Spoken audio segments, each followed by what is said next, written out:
Hello বন্ধুরা, শুভ সন্ধ্যা সবাইকে।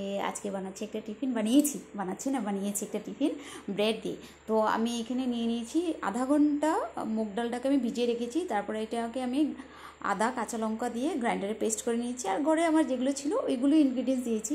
সাদা তেল দিয়েছি, তারপরে চিলি ফ্লেক্স দিয়েছি, তারপর নুন, কাঁচা লঙ্কা, ধনে পাতা, তারপরে একটু গোলমরিচের গুঁড়ো, গাজর, ক্যাপসিকাম, টমেটো, পেঁয়াজ এগুলো দিয়েছি। ঘরে বেসিক্যালি যেগুলো থাকে আমার কাছে, যেগুলো ছিল চিলি ফ্লেক্স, অর্গানো, এগুলো দিয়ে একটা ব্যাটার বানিয়ে নিয়েছি।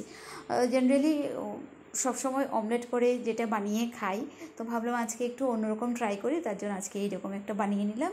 ব্যাটারটা বানিয়ে নিয়েছি। এখন আমি ব্রেডের ওপরে এগুলো সুন্দর করে লাগিয়ে নেব। আমি 4টা ব্রেড দিয়ে বানাচ্ছি। এটাকে সিঙ্গেল সিঙ্গেল ব্রেড করেই আমি ভেজেছি, মানে জোড়া লাগাইনি।